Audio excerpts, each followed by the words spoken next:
Hi everyone, I'm Julianne. And I'm TJ. And we read fantasy. Today we're here with Jordan Rivet, author of The Watermight Thief. And a whole bunch of other cool books. How are you doing today, Jordan? I'm doing great. Thank you very much for inviting me to have this chat. Awesome. And right now you're in Cincinnati, right? Close. I live in Hong Kong.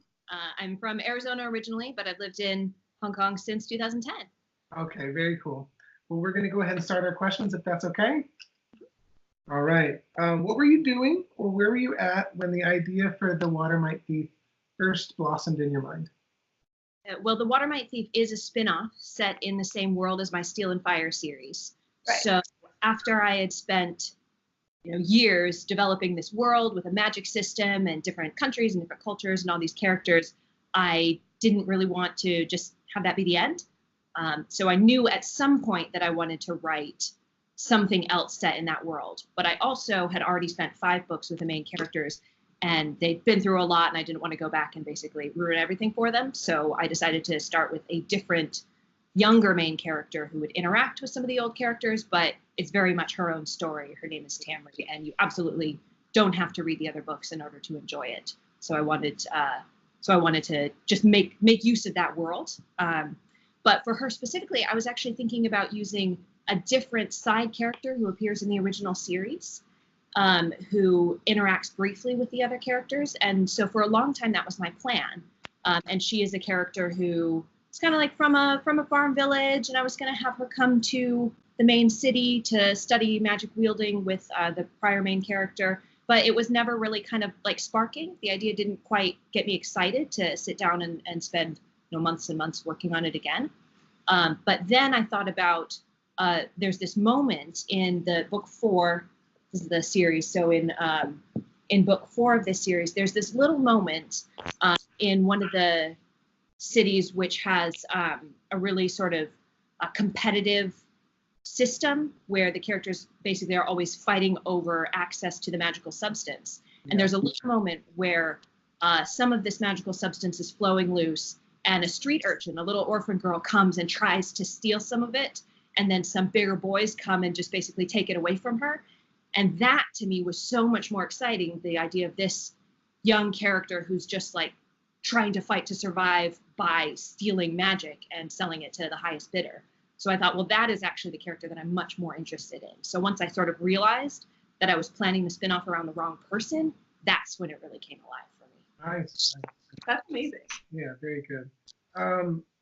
Next question. If there's anything you want your readers to get from your novel as they're reading it, what would it be?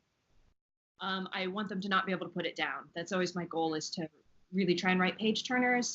As a reader myself, I love being completely sucked into the world. I love books where I am, sort of reading on my Kindle way past bedtime, just because I can't put it down. That's always what I'm going for. So that's what I want my readers most of all to have away with. Is that, like, yeah, the adventure, that like, oh my gosh, I have to find out what happens next. Great. Absolutely awesome. Well, what author was foundational in developing your aesthetics as a reader and a writer? I was a big fan of Robert Jordan's Wheel of Time series when I was growing up. Of course, as fantasy lovers, right, you start with something like Chronicles of Narnia, and then you move on to Lord of the Rings, and then you move on to like Wheel of Time after that. And so that was kind of the progression for me. My dad got me into it. And just the sort of,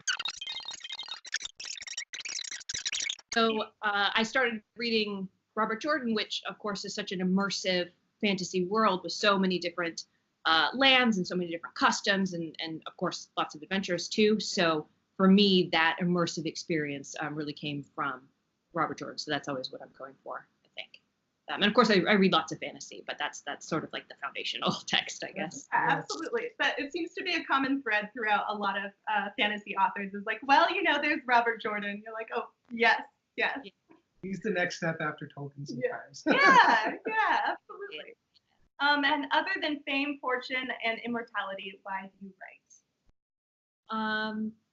That's a good question. I mean, I like that I'm actually making something that I can just sit down with almost nothing. I mean, obviously I need my computer and things like that, and write something and then edit it and edit it and edit it and fix it and make it better and build it, and then it's just from nothing.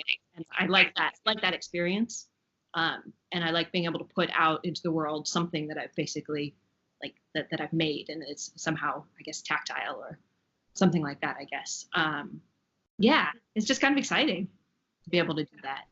Yeah, And absolutely. to connect with readers in a really sort of special way, because of course, as a lover of fantasy, I know what that experience is like.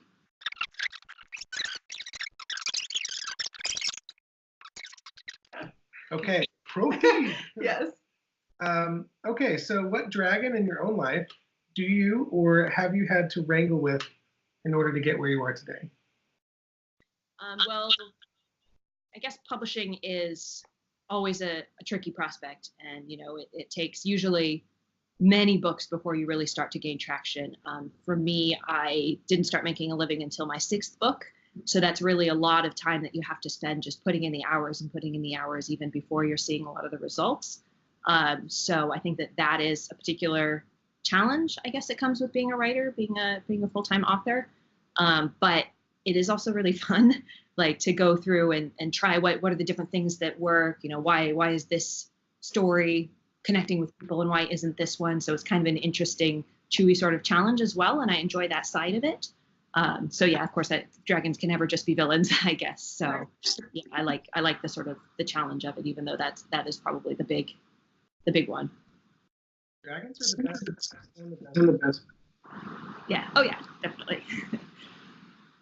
If you had to choose, this one's very serious. Okay? Yeah. Okay. Yeah. If you had to choose, what dessert would you have if it was the last one you were going to have? Definitely chocolate chip cookies. Yeah. Nice. Yeah. My Aunt Heidi has a family chocolate chip cookie recipe. Get it fresh out of the oven. I would happily eat it every day, not just as my last dessert. That's fair. That's fair. They're so good. Nuts, no nuts. That's a bonus question. Nuts or no nuts? No nuts. Definitely no nuts. Okay. Oh, it has to be chocolate chips. We all like different chocolate chip cookies. Absolutely. We will accept this answer. Yeah. All right. What is your most unpopular opinion? Well, if we're talking lighthearted unpopular opinions, it'll have to be I love candy corn. Like, I know lots of people think it's basically like earwax. Yeah. I can eat it all day. It's so delicious. Probably because it's seasonal and you can't get it all the time. So I just love it. I don't care what people say. They make seasonal candy corn. You could buy Easter candy corn. They make like them out of like throughout the year. You could get them anytime. Yeah, but then they won't like make your tongue kind of weirdly orange and stuff. They do. Yeah. But I love them. That was a great answer. That was wonderful. Candy. Yeah. But the people who love them, and they just swear by it. They want them to be around all the time. It's completely irrational. I accept that. I don't care. Rational. What is your favorite beverage, and what weather would you choose to imbibe it in? I'm definitely a coffee person, so latte or flat white. It's really hot and humid and sticky here, so I just love the sort of cool, dry weather whenever I can get it. So kind of like November, December in Arizona, which is where I'm from. Here we get a few months where it's all right, but yeah, it's very humid and sticky here, so I like it to be anything but that. Yeah. Good. And if you can live in any book, which would it be and why? I'm gonna have to go basic and say Harry Potter. I think that it's the one where you can see like all the sort of practical applications of magic. Like I think it would actually be pretty tough to live in Lord of the Rings or Robert Jordan's world or something like that. Yeah, it would be a struggle. Yeah, I'd be like a peasant who couldn't, like wash very often or brush my teeth and things like that. And I don't think that it would actually that's why we read it, because we don't have to live that way. Yeah. But I think that Harry Potter's world would be a lot of fun. Okay, so Harry Potter because of hygiene. That was what I got. It's that hygiene, comforts. Like I'm okay with a little bit of comfort. I'm not not that hardcore about camping and things like that. And I feel like it would be all camping in most fantasy worlds. It's true. It's very true. Yeah. Okay, good. And finally, what character in the Watermight Thief is your favorite? I feel like it's a cop-out to say Tamri, the main character. I'm a big fan of her. She really goes through a lot. I put her through a lot, and she really struggles, and pretty much everybody is more powerful than her, and she has to like really fight to even keep her feet under her and to survive. But I think my favorite is her grandmother, which is her name is Grandma Teal. She is the person that Tamri is mostly fighting for and trying to protect. And she's just like, she's feisty and old and wrinkly, and she has a really dry sense of humor. And so I think she's actually my favorite. That's great. That's great. I don't think that's a cop out. No. You know, either one. I think they're fine. Yeah. I'm rooting for them. Good, good. Is there anything you want to say before we say goodbye to Hong Kong?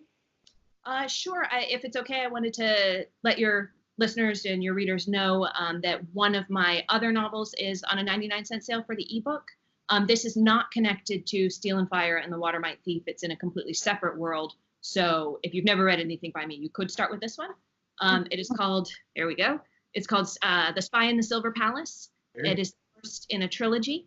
And here are the other books. It is about a girl who has the ability to shapeshift.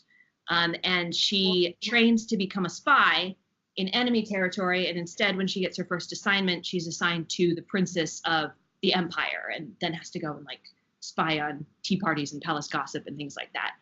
So it's kind of like if you imagine like Mystique from X-Men, someone with her abilities, goes to work for Marjorie Terrell in King's Landing. Yeah. So kind of what it's like. So the ebook is 99 cents anywhere that you, on Amazon until the 16th of April. So if you want to try out my work, that would be a good place to start. Awesome. Well, that's great. We'll include the links in the description and wherever we put this video. So yeah, people will be able to find you everywhere they can find your book. Yeah. So my ebooks are all on Amazon, and they're also on Kindle Unlimited. My paperbacks are everywhere, and I have 11 audiobooks out. So if you prefer audio, you can find most of my books in audio too, including The Watermight Thief. This is Audible. Yeah. Good. Yeah. Yeah. That was great. Well, thank you for speaking with us. We really enjoyed talking with you and talking about your books. Yep. All right. This was Jordan Rivet, and thank you so much, Jordan. Thank you very much. It was great to talk to you. All right. You too. Have a good night. Bye. Bye.